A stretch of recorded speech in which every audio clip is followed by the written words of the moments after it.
Marlène, Marco et Jean-Claude te présentent Avance en pleine eau. Juste avant, nous voulons te dire que la référence est Luc 5, verset 4. Luc 5, verset 4.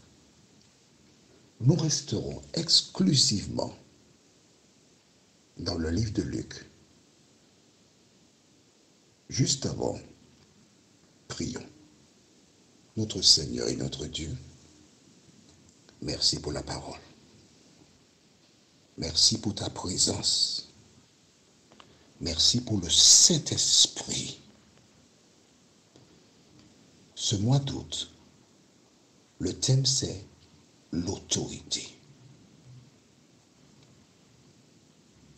La question de savoir comment nous devons agir lorsque nous sommes face à l'autorité.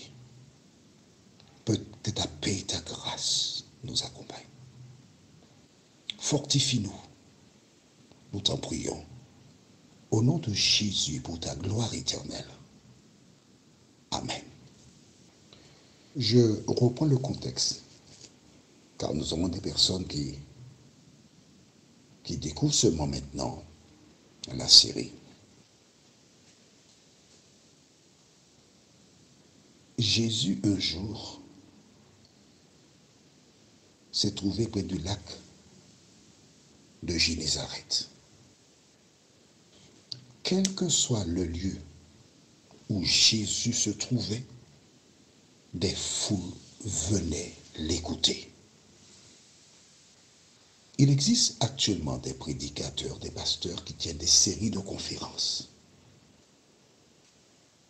Et l'espace où ils diffusent ces messages est parfois clairsemé. Il n'y a presque personne. J'ai en mémoire encore un grand prédicateur nord-américain qui drainait des foules. Son nom c'est M. Billy Graham. Et quand il allait dans certains lieux, parfois des stades, les stades étaient pleins à craquer. Il délivre un message puissant. C'était une grosse pointure dans ce domaine. L'un des plus grands prédicateurs américains. Mais avant lui, il y avait Jésus de Nazareth. Parce que lui, Billy Graham, il prêche Jésus de Nazareth.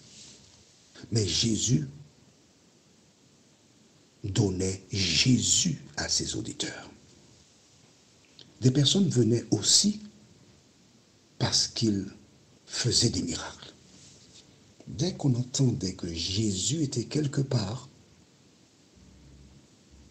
les hommes qui n'avaient pas d'activité professionnelle ni de ressources allaient chez les personnes handicapées, malades, leur disant « Celui qu'on appelle Jésus est ici. Est-ce que tu ne veux pas que nous t'emmenons pour le voir ?» En contrepartie, tu vas nous donner un petit quelque chose.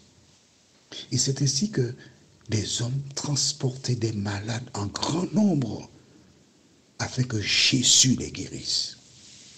Lorsqu'il débuta son ministère, il a ressuscité publiquement le fils de la veuve d'Anaïn. Mais quand plus tard il eut l'occasion de se trouver dans la chambre où se trouvait une petite fille qui était morte, il l'a ramenée à la vie, mais il a dit aux parents de ne pas en parler aux gens. Alors j'ai eu l'occasion un jour d'entendre quelqu'un me poser cette question. Oui, mais pourquoi Jésus avait-il dit de ne pas en parler? Et j'ai regardé la personne qui m'a posé la question et je lui dis, selon toi, pourquoi Jésus disait-il aux gens de ne pas dire qu'il a ressuscité un mort? Alors je te pose la question aussi, toi. Dis-moi pourquoi. Tu réfléchis, tu me donnes la réponse.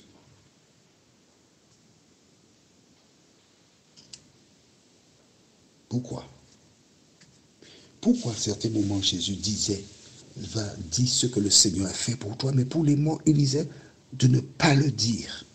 La réponse est toute simple. Imagine que ces personnes aillent dire à d'autres, Jésus ressuscite les morts. Imagine ça un seul instant.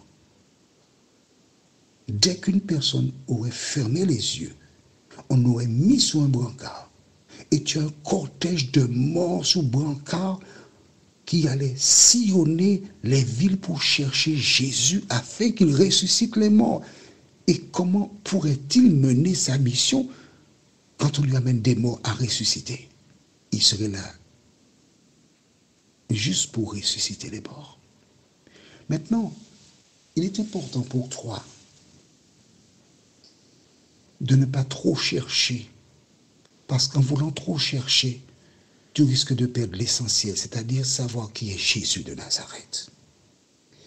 Alors ce jour-là, Jésus est au bord du lac de Génézareth, de Génézareth, et la foule arrive. Lisons dans le livre de Luc chapitre 5, et je lirai jusqu'au verset 3. Comme Jésus se trouvait auprès du lac de Génézareth, et que la foule se pressait autour de lui pour entendre la parole de Dieu. Tu vois, la foule se pressait autour de lui juste pour entendre la parole de Dieu. Pour entendre exactement, non pas, autant pour moi, pour entendre partiellement ce que je fais. Je fais que partiellement, très partiellement, ce que Jésus faisait. Mais des gens venaient pour entendre. Pourquoi? Parce que son message était un message d'espérance. Il ne condamnait pas, il ne critiquait pas, il offrait des solutions à celles et ceux qui souffrent. Il leur disait, voici le chemin, marchez-y, voici comment il faut faire. Contrairement à des femmes et des hommes, non pardon, je les femmes, à des hommes, parce que Jésus a appelé 12 disciples, il n'y a pas de femmes là-dedans.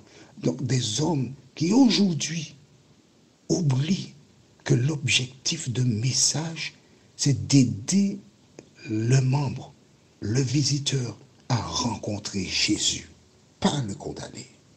Alors déjà, il était là en masse, parce que son message était différent de celui des autres. Il était unique. Verset 2. Il vit au bord du lac 2 barques, d'où les pêcheurs étaient descendus pour laver leurs filets. Il monta dans l'une de ces barques, qui était à Simon, et il le pria de s'éloigner un peu de terre. Puis il s'assit, et de la barque, il enseignait la foule. Ah mais Simon est fatigué. Hein? Aux Antilles, on dit, il pêche des lambis. C'est-à-dire quand tu es assis, puis le sommeil t'emporte ta tête par en avant, une fois tu te ressaisis, tu te relèves. Et Simon, il pêche des lambis parce qu'il est fatigué, très fatigué. Et au fond de lui-même, il dit, jusqu'à quand Jésus va-t-il continuer à parler? Je suis fatigué, j'ai besoin d'aller me reposer. Mais Jésus parle. Jésus parle. Et quand il achève, Simon dit, ouf, je pourrais aller me reposer. Note avec moi, très important, verset 2. Il vit au bord du lac 2 barques, d'où les pêcheurs étaient descendus pour laver leurs filets. Selon toi, à quel moment les pêcheurs lavent-ils leurs filets? Avant d'aller pêcher ou autour de la partie de pêche? Au retour de la partie de pêche. Nous sommes tout à fait d'accord. Mais Jésus ne parle pas de poissons. Tu penses bien que s'il y avait des poissons, Jésus aurait laissé les 2 barques voler les poissons. Mais il n'y avait pas de poissons. Ils étaient revenus bredouilles de la pêche. Et alors le verset 4, nous lisons. Lorsqu'il eut cessé de parler, il dit à Simon, avance en pleine eau et jetez vos filets pour pêcher. On s'arrête ici. Je te pose une question. Est-ce que Simon et les autres pécheurs ont demandé à Jésus de faire quelque chose pour eux? Non. Mais est-ce que Jésus sait qu'ils sont revenus pour lui? Oui. Lorsqu'ils ont été péchés, ils ont utilisé tous les moyens possibles pour avoir des poissons. Ils ont mis des nasses dans l'eau. Ils ont fait la pêche à la traîne, c'est-à-dire avoir des hameçons avec des lignes avec des hameçons, avec un pas bien sûr, qui mettent à l'eau. Pendant que la barque circule, les poissons qui voient venir les choses bouger, ils ont tendance à manger. Ils n'ont rien pris. Ils ont jeté les filets dans la mer. Ils n'ont rien pris. Alors certaines personnes te diront que probablement la lune n'était pas la bonne lune. C'est pourquoi ils n'ont rien pris. Ils n'ont rien pris. Et là maintenant, fatigués, exténués, ils veulent rentrer chez eux dormir. Et c'est à ce moment, après avoir enseigné, après avoir fait la chose fondamentale, la première place à Dieu, en permettant que Jésus enseigne à partir de la barque, à ce moment,